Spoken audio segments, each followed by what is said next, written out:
இனிமே நீங்க PF apply பண்ணிட்டு 7 to 15 டேஸ் வரைக்கும் வெயிட் பண்ண தேவையில்ல. ஈஸியா வந்து உங்க அக்கவுண்ட்லயே ட்ரான்ஸ்ஃபர் ஆயிடும். என்னன்றத டீடைலா சொல்றேன். அதுக்கு முன்னாடி இந்த மாதிரி யூஸ்ஃபுல்லான இன்ஃபர்மேஷனுக்கு என்னோட பேஜ ஃபாலோ பண்ணி வச்சுங்க. நம்ம சென்ட்ரல் கவர்மெண்ட் பாத்தீங்கன்னா பிஎஃப் 3.0ன்றத லான்ச் பண்ணிருக்காங்க. இதுல என்ன பெனிஃபிட்னு பாத்தீங்கன்னா நீங்க பிஎஃப் அப்ளை பண்ணிட்டு எம்ப்ளாயரோட அப்ரூவல்காக வெயிட் பண்ண தேவையில்ல. ஈஸியா வந்து உங்க அக்கவுண்ட்டுக்கு வந்து ட்ரான்ஸ்ஃபர் ஆயிடும்.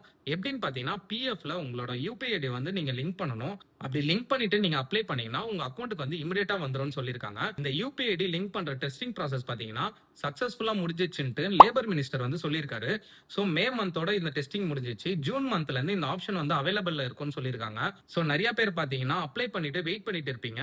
ஆனா பாத்தீங்கன்னா ரிஜெக்டட்னு ஒரு மெசேஜ் வரும். சோ இனிமே பாத்தீங்கன்னா அந்த மாதிரி வராது. இமிடியேட்டா உங்க யூபிஐ ஐடி மூலமா உங்க அக்கவுண்ட்டுக்கே வந்து ட்ரான்ஸ்ஃபர் ஆயிடும். அண்ட் இன்னொரு பெனிஃபிட் என்னன்னு பாத்தீங்கன்னா உங்க பிஎஃப்ல நீங்க எந்த அப்டேஷன் பண்றதா இருந்தாலும் உங்க மொபைல்ல ஈஸியா பண்ணிக்கலாம்னு சொல்லியிருக்காங்க. இதுக்கு முன்னாடி பாத்தீங்கன்னா நீங்க ஏதாவது நேம் கரெக்ஷன் இல்ல பேன் அப்டேஷன், இந்த ஆதார் கார்டு அப்டேட் பண்றது இதெல்லாம் பாத்தீங்கன்னா நீங்க எம்ப்ளாயருக்கு தான் நீங்க வந்து மெயில் அனுப்புற மாதிரி இருக்கும். இல்லனா பிஎஃப் ஆபீஸ் வந்து போற மாதிரி இருக்கும். இனிமே பாத்தீங்கன்னா இந்த ஆப்ஷன் போர்ட்டல்ல வந்து அவைலபிளா இருக்கும்னு சொல்லியிருக்காங்க.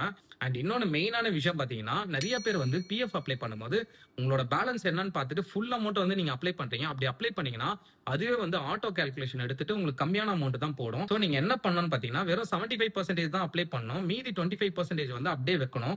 ஏன்னா வந்து ஆட்டோமேட்டிக்கா 25% வந்து லாக் ஆயிரும்னு சொல்லியிருக்காங்க. சோ நீங்க வந்து அப்ளை பண்ணும்போது உங்க பேலன்ஸ் பார்த்துட்டு அதுல இருந்து 75% மட்டும் நீங்க அப்ளை பண்ணீங்கன்னா கரெக்டான அமௌண்ட் உங்களுக்கு வரும்.